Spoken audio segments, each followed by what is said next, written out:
Good morning. I'm Catherine Hambleton from NASA's Office of Communications. Welcome to today's pre-launch briefing for Orbital ATK's 9th contracted cargo resupply mission to the International Space Station. Orbital ATK's Cygnus spacecraft is loaded on top of the Antares rocket with cargo for the space station and its crew, including supplies for science experiments and technology demonstrations. Antares is scheduled to lift off during a window that opens at 4:39 tomorrow morning Eastern Time from the Mid-Atlantic Regional Spaceport Launch Pad 0A here at NASA's Wallops Flight Facility.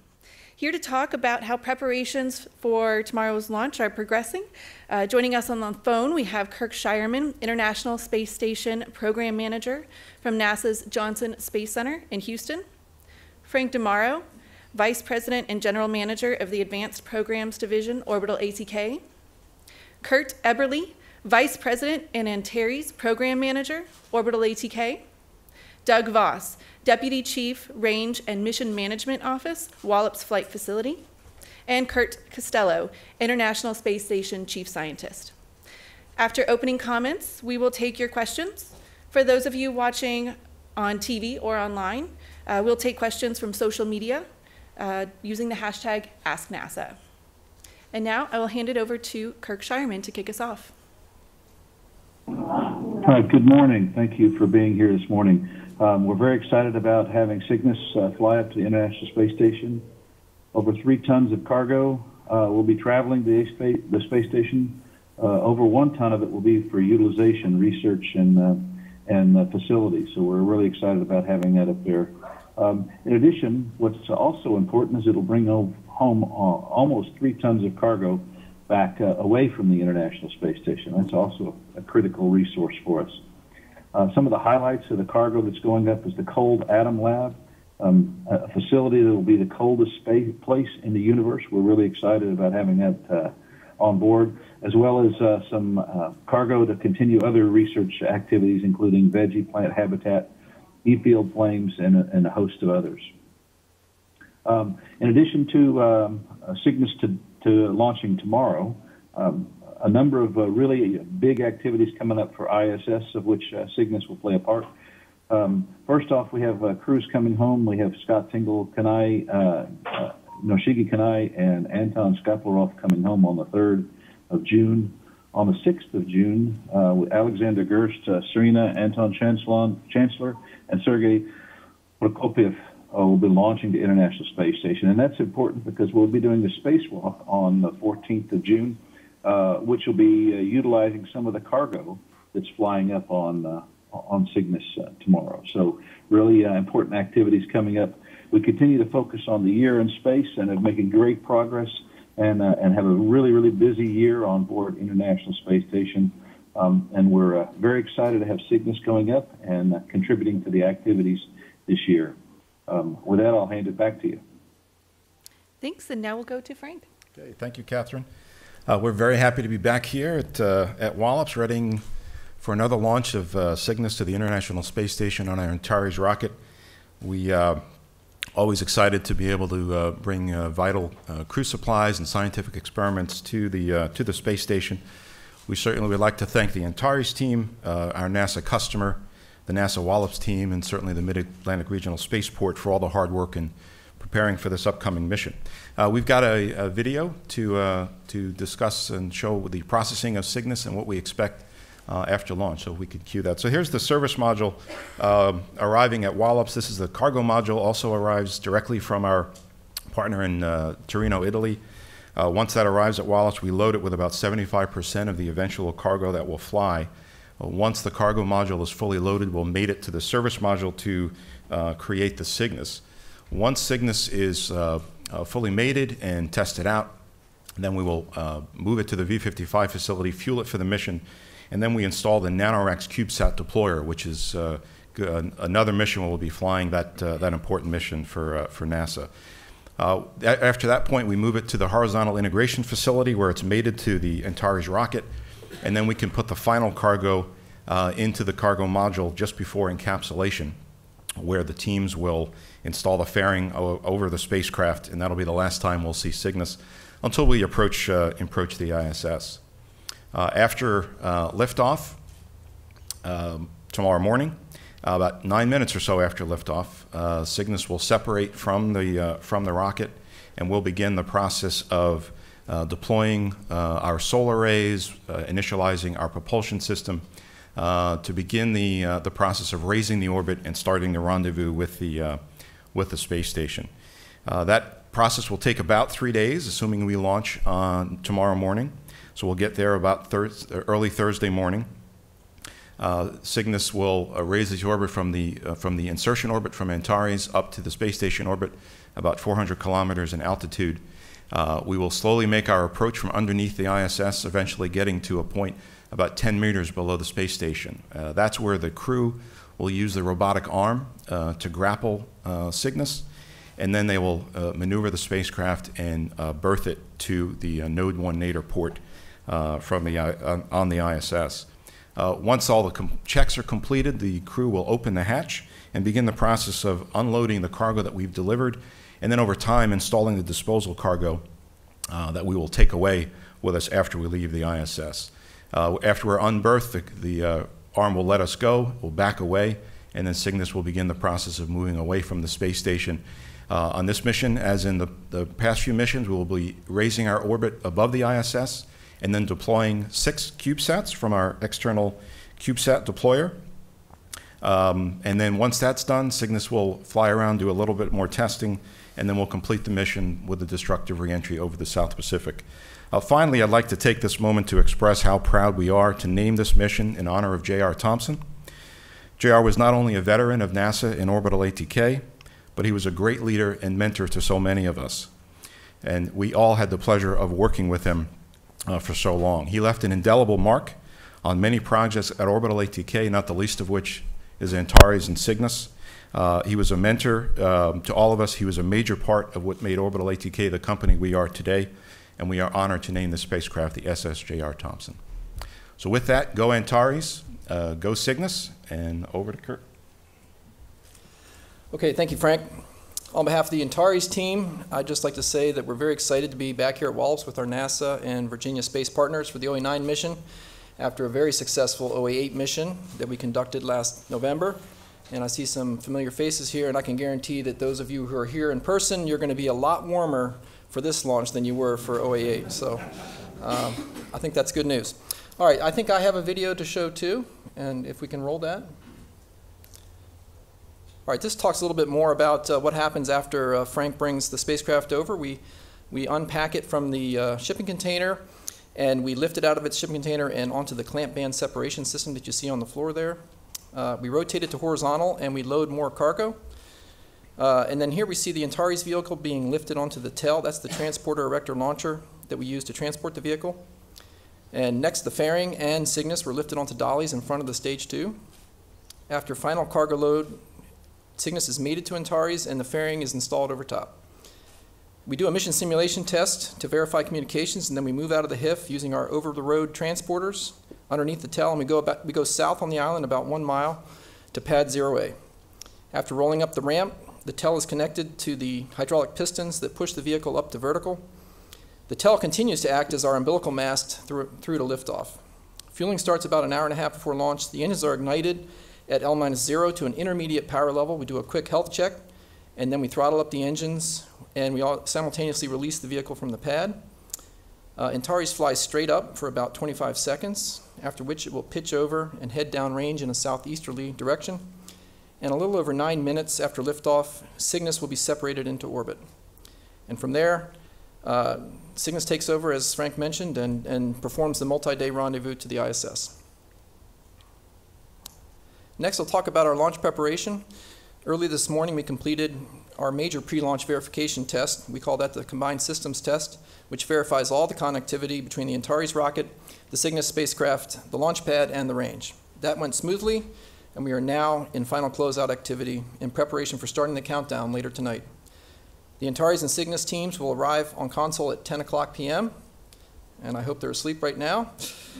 The 6-hour, 15-minute countdown will begin at 10:24 p.m. The 5-minute launch window opens at 4:39 a.m. Eastern Daylight Time, and we will target the opening of that launch window. I'd also like to say a few words about J.R. Thompson. He oversaw the execution of our most important programs for over 20 years at Orbital ATK after a stellar career at NASA. And personally for me, he was a very strong mentor and leader whose determination and drive was an inspiration. I can honestly say we wouldn't be where we are today on this program if it had not been for JR's leadership. And we dedicate this launch to honor his legacy of achievement. And in honor of JR, our launch team will be wearing dark suits tonight on console with red ties, white shirts, and lapel pins, which really was JR's daily uniform. All right, finally, I'd like to say a word about public safety and airspace clearance. As you may recall, we had a small general aviation airplane enter the launch hazard area for our last launch that forced us to scrub for the day. I'd like to encourage everyone who is coming for the launch to please follow the directions of the Wallops Range, the FAA, the state police, and other public agencies who are working to ensure the safety of the public. We all want to see a good launch on the first attempt, so please do not try to go around roadblocks to gain a better view or fly an airplane into the hazard area to obtain the best launch video ever and post it on YouTube, or sail your sailboat into the hazard area. We appreciate everyone's cooperation, we really do, and we appreciate the extra work that the Wallops Range has done to raise public awareness, particularly within the general aviation community. Thank you, and we're looking forward to a good launch tomorrow morning. Doug? Sure.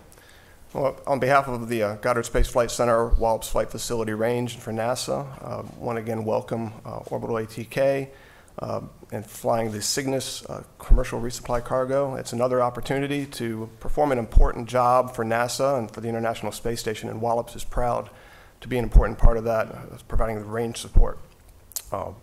Just like the launch vehicle team mentioned by Kurt, the Wallops Range has been busy preparing for this launch for a number of months, and we've recently conducted testing with the launch vehicle team to assure that all Wallops Range systems are operational and ready to support the launch. And that includes our Bermuda tracking and command facility, which we've been conducting testing with for the last 10 or 12 hours, and all systems are ready to go to support launch tomorrow morning. And speaking to the airspace violation from the last mission, Kurt is correct. Wallops has been preparing for this, and more importantly, working with the FAA and other organizations to make sure that we have every opportunity in place and every system in place to make sure that we mitigate the chance of that happening again. So Wallops has stepped up and it's working that issue. There's a little bit of weather has been of concern lately. Anybody who's been around here for the last few days know that it's very wet. And so for the next couple of days for this launch, we're watching the weather very closely. Our Wallops Range meteorologist this morning in the Launch Readiness Review reported a probability of violation that was fairly low, but still something that we're watching and is, we'll keep a watch on. But everything is ready to go for the launch. And again, Wallops is very proud to have this opportunity again to support the commercial resupply. That's all. Thank you, Doug. So, as you heard Mr. Sharman say at the beginning of the briefing, we're very excited to have the Orbital ATK Cygnus arrive. It's bringing with it over a metric ton of hardware and supplies dedicated towards the research on the space station. This is enabling 50 investigations and 2 new facilities to be delivered, among them the NASA Cold Atom Laboratory and ESA's Ice Cubes facility. This includes 34 new investigations that will be showing up for the first time on the space station. So why do we do research on the ISS? One of the prime reasons, of course, is the aspect of microgravity. In a microgravity environment, we enable new theories to be tested out. For instance, the Cold Atom Laboratory needs the microgravity environment to be able to reach that coldest man-made temperature anywhere in the universe.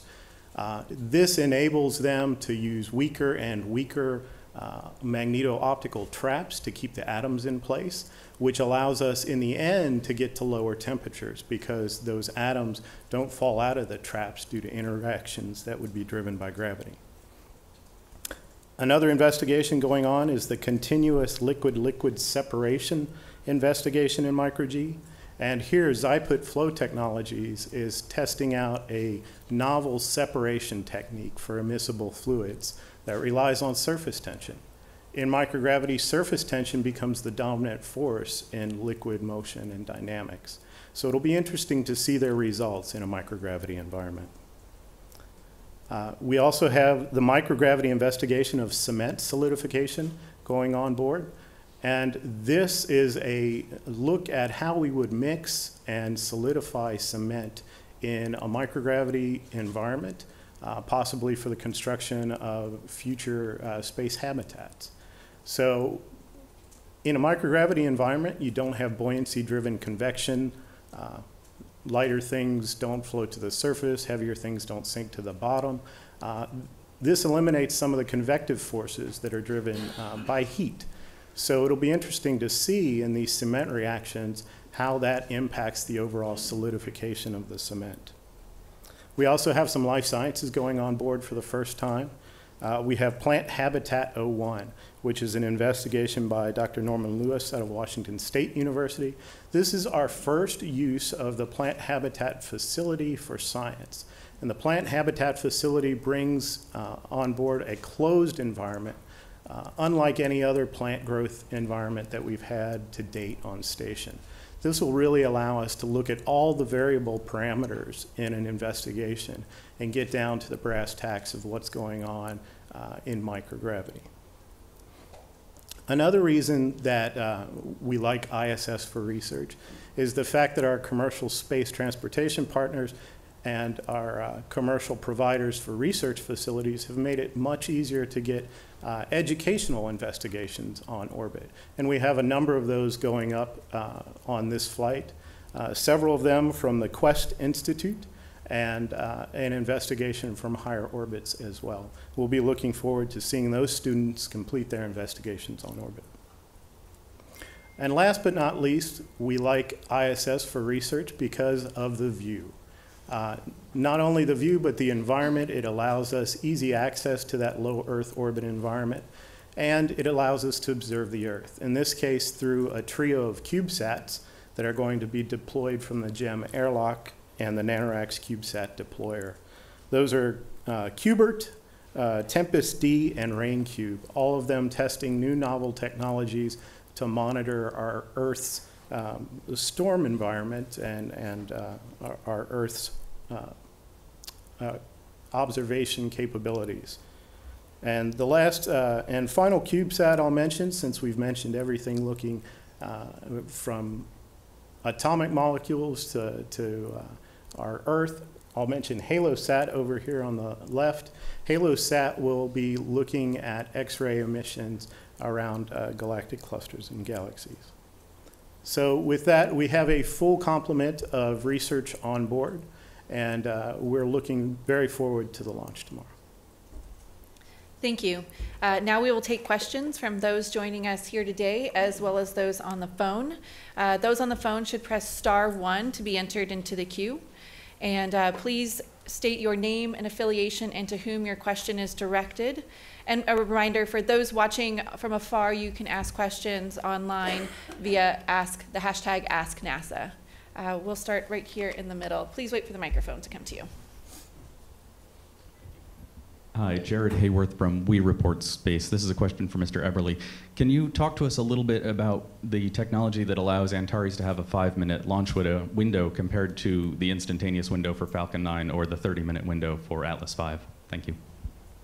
Yeah, I think that's a good question. It really comes down to the fact that how much energy do you want to devote to steering, and how much do you want to devote to lifting more mass into orbit? That's a trade-off. So to get to ISS, we need to put Cygnus in a very precise orbit to be able to, so that they don't have to use too much energy to catch up to the station. That means the right ascension of ascending node of the trajectory or the orbit that we put it in. That's roughly where it crosses the equator relative to where the ISS is crossing the equator at the same inclined orbit. That's to say, we can, the further off of the optimal launch time we launch, the more energy we have to devote to canceling out that error. So we've chosen 5 minutes. Before we had 20 minutes. We could have 30 minutes. It's just a question of how much we want to devote to that versus lifting more cargo. At this point, we're pretty mature in the process. We could go down to instantaneous and gain a little bit more mass to orbit if we needed it. But right now, we feel like we've got the right trade between operational flexibility of having at least 5 minutes to move around in versus being able to give the Cygnus guys the performance and the mass to orbit that they want. Thank you. Sure. Thank you. We'll take one in the back there in the middle.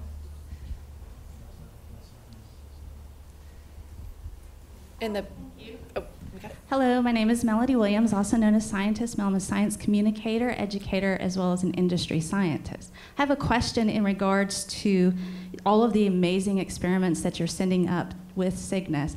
What is the turnaround time that you would expect from the astronauts there to complete all of these particular experiments, and when would you expect to receive this important data? Okay, I guess I'll take that one. So the investigations going up are scheduled to be performed during the upcoming increment. So as Mr. Sharman said, we're about to start a new expedition crew on the space station, and over the next 3 to 6 months, we'd expect most of this science to be completed. Now, as far as returning it to the ground and getting the analysis back from some of that, that depends, of course, on how many samples there are, when the next available SpaceX for returning those samples are, and also the time it takes to analyze science. Science can be a pretty long process. And depending on the amount of analysis that needs to go into it, we see people typically publish within 1 year to 3 years, maybe 5 years for some very long-running experiments. You can keep abreast of all of this and also understand in more detail what is each of the science investigations that we have on board by going to www.nasa.gov/ISS-science. We have a link on that page for experiments, and there you can get details of each and every experiment, along with the publications when they come out, and you can see that. Thank you. Take one right here. And then we'll come over here. Hi, I'm Chelsea Goad with Space.com. I have a more general question about the forecast and the potential issues with weather for tomorrow. So is there a current probability for the chance that it will be delayed? And if it will be delayed again, what is the time frame for that? And also, will this affect visibility at all? If it is not delayed, will it still be a highly visible launch? Sure, I'll take that one. So the planned probability of violation, or the expected probability of violation for the first launch attempt is approximately 35%. And that is largely due to clouds associated with the requirement to have visibility of the launch up to a certain altitude. So there are 2 follow-on days scheduled right now, specifically that we're tracking, and they have probability of violations. The second day is about 45%, and right now the third day is approximately 25% probability of violation. So we've had a lot of weather recently, and there's a front system moving through. So on the second day, if we don't launch on the first day, there'll be weather to watch and more forecasts to pay close attention to on that. In terms of visibility, certainly the weather is potentially going to affect visibility. So we're certainly going to launch once our criteria are all met. But the clouds are part of that formula. So sometimes the clouds enhance visibility because it lights the sky up a lot better. So sometimes that happens. We'll now come over here to the front. Hi, thank you. Good luck. Ken Kramer for Rocket STEM and Space Up Close. For Frank, I have a question. Can you review for us, please, where we are in the current CRS contract? I think you're almost at the end. How many more flights do we have? When will CRS-2 start? How many flights are there? And when will that start? And what are the changes in the Cygnus, some of the changes you'll be doing that you can tell us about to bring more cargo and enhance its capabilities? Thank you. Sure, Ken. So for the first question, this will be our 9th mission on the CRS-1 contract. We have 11 total. So we expect to launch our 10th mission later this year, and then our 11th mission the early part of next year. And that will close out the CRS-1 contract. And then we expect the CRS-2 missions to kick off the second half of next year with our OA-12 mission. On CRS-2, we have a minimum of 6 missions on the contract. Those will carry us through the early 2020s. How many missions we eventually fly total will be, of course, up to NASA, but we expect to fly twice a year for the next few years at a minimum. So, in terms of the changes, the Cygnus vehicle is mostly the same. We will be carrying a little bit more cargo on the CRS-2 missions than we are right now. We also have enhanced our science capability on the spacecraft for those missions. Right now, we carry up to 4 powered mid-deck lockers on those missions will carry up to 6 powered and 10 total. So a lot more science focused.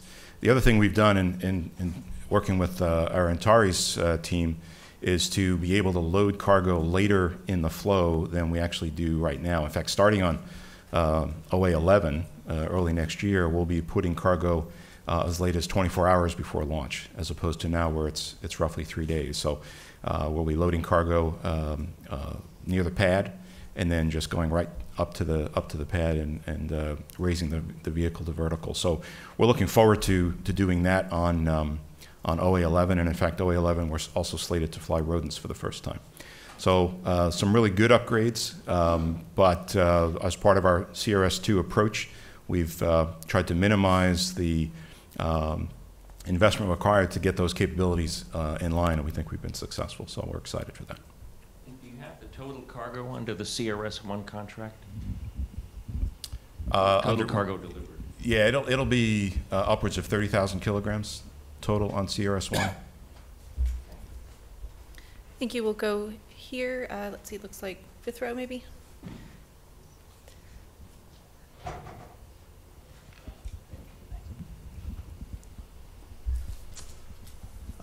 Hello, my name is Austin. I own and operate a YouTube channel called Euphoric Intentions. My question has to do with integrating NASA's space operational systems to be something more of a civilian interactive organization in the future. Obviously, these tests and experiments are gauging how these systems work and operate in space to fully and better understand them, so that hopefully one day space travel can be something which can be ingrained in the fiber of our society and civilization.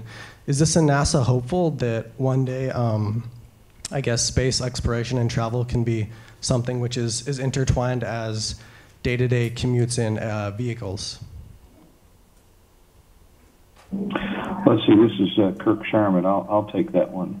So one of NASA's goals is to commercialize low Earth orbit. So there's already a large number of commercial activities going on. I think this flight is a perfect example. NASA buys a service from Orbital ATK. So NASA doesn't own the rocket. NASA actually doesn't operate the rocket or the spacecraft. All that's done by a commercial enterprise. Here it's Orbital ATK. And they do a fantastic job. So our NASA's goal in doing commercial cargo, we're doing commercial crew, a number of experiments and facilities are all financed, and customers are sought after by commercial companies. So again, I know this is a great flight too. There's CubeSats are being deployed on this flight after Cygnus leaves ISS. And those CubeSats are deployed by a company called Antares, who went out and found their customers themselves. So this commercialization is the plan and by which NASA is hoping to hand over low Earth orbit to commercial enterprises, and the hope is that citizens such as yourself and anyone else could go conduct activities in space in the future however they would like. So that would open up certainly commerce activities, but it could open up tourism, could open up really anything. So we hope in the very near future that this will be some activity that anyone, not only in the United States, but really around the world, could participate in space. And what you're seeing happening here in front of you in the next 24 hours is a step in that direction. Thank you. Next, we'll take a question from social media. Okay, we have a question from Twitter. Mike asks, does the weather affect Antares tanking? Frankly, the temperatures we use are so cold that we're really not affected by small variations in the ambient temperature. We have a lot of air conditioning that we blow into the payload fairing, into the intertank bay, and the aft bay. So there's really 3 volumes inside the rocket that we keep conditioned. So if it's cold outside, we blow warmer air. If it's hot outside, we blow cooler air. So we keep everything nice and conditioned on the inside, and then we load this cryogenic oxidizer, liquid oxygen, and it's at about -280 Fahrenheit. So small variations in the ambient temperature don't really affect us. Thank you. We'll take the next question by phone.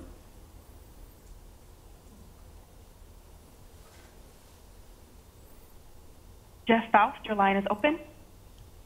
Hi, good morning. Jeff Faust, Space News. Question for Frank or Kurt Eberly. Assuming that Northrop Grumman's acquisition of Orbital ATK does in fact close in the near future as expected, what changes, if any, to Antares or Cygnus operations do you expect besides a change in the corporate logo? Thanks. Yeah. From our perspective, we don't expect any changes to the operations.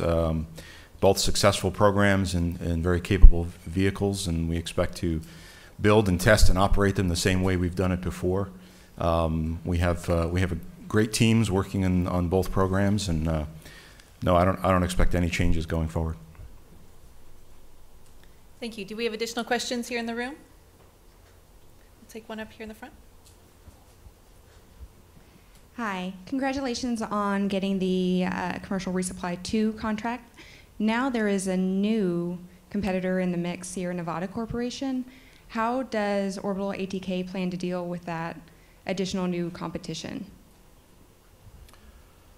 We'll deal with it by continuing to do what we're doing. We have as I mentioned the last question, we have a very capable spacecraft and launch vehicle, and that's part of the CRS-2 contract. We've improved our capability. I think from our point of view, certainly I won't talk about the competition, but from our point of view, we've provided NASA on CRS-2 what they were looking for, which is more cargo for lower dollar per kilogram pricing and more science capability. And so we've provided that. And by staying with our products with relatively minor upgrades, we've been able to keep the additional NASA investment in development down significantly. So we'll continue to provide what we think is an extremely valuable service to NASA, both providing pressurized up mass as well as, as Kirk mentioned, the critical service of pressurized down mass. We have other capabilities we've offered in that. So far, NASA hasn't taken advantage of those, including unpressurized up mass. But no, we'll keep doing what we're doing. We'll increase our capability as we go and make sure we're responsive to our customer. Thank you. We've got another question from social media. Yes, Jamie on Twitter asks, if for some reason the weather becomes really bad and threatens the well-being of the Antares rocket, would it be moved from the launch pad and stored in a safe place? Yes.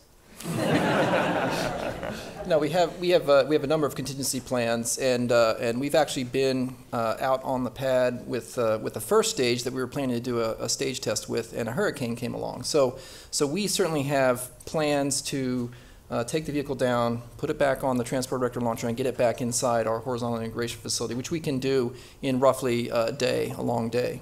So we have those plans in place. We're fairly impervious to rain. It's been raining off and on the last several days, so we've got things buttoned up, and like I said, we're blowing a lot of conditioned air on the inside and keeping the water out. When we're attached to the launch pad, we're firmly clamped down at the base, and we have a gripper arm around the front, and so winds are also not a concern up to really kind of hurricane level winds. So we hope that the range will provide a little heads up on a hurricane coming our way, and then we will quickly exit back to the HIF where we would ride that out. Thank you. Are there any other questions here in the room? One more. Okay. I've heard rumors, Arsenio from Twitter. I've heard rumors of aims for space, human raiding the spaceport. Do you have any answers to those rumors? I'm sorry, could you repeat that? Aims? I've heard that there are aims to human raid this spaceport. The spaceport itself? Doug, are you able to speak to that? Yeah, I'm not really able to speak to that. The rumors, as far as I know. Thank you. Thank you. Any other questions here in the room? One more, and then I think we'll wrap up. Jana Slesarchuk, 1+1 TV channel Ukraine. I have a question about cooperation with Ukraine on the first stage. Could you comment on that, and could you comment on the cooperation with Ukraine on the when the rocket will launch? Absolutely. Yeah, we purchased the first stage core from two companies in Ukraine, Yuzhnoye and Yuzhmash. Yuzhnoye is the design bureau, and Yuzhmash is their sister manufacturing center. and they are excellent suppliers. They are the designer and the manufacturer of the Zenit rocket, which has flown successfully for many years, notably on sea launch, if you remember that program, and land launch. So we are happy that that they're our supplier. They're a very good supplier, excellent engineers. We have some of their engineers and technicians come here to Wallops to help us integrate, and we do have a room where they are going to be looking at telemetry during the countdown. And we appreciate their support, much the same as any other supplier, and they're excellent aerospace engineers. Thank you, and I think we have one more question here in the front. Hi, Ken Kramer again. For Kirk Shireman, NASA's contracts with Russia actually for Soyuz flights are running out soon. So what is NASA doing to, and you may have to reduce the staff, what is NASA doing to come up with seats for astronauts if the commercial crew flights don't come on late this year, early next year? Thanks. So that's this is Kirk Shireman. Yeah, that's an interesting question. Of course, as you might expect, we've been thinking a lot about it. We're in an unusual position in the sense that you know, NASA's focus, the focus of the United States, is to get the commercial crew providers flying and flying safely. So that's our number one focus. We do have Soyuz seats through contracts through the end of the calendar year next year, and really on into the first month or so of 2020. So the first thing we did is we worked with our Russian colleagues to go extend to the maximum extent possible those flights next year. That's the first thing. And then we're looking at other options of how we might do it. You know, the issue is we don't want to go pull the trigger on those other options before we know that the U.S. providers won't be ready. So part of it is just asking, working with our Russian colleagues about what options are available and when we would have to make decisions. And so, so far,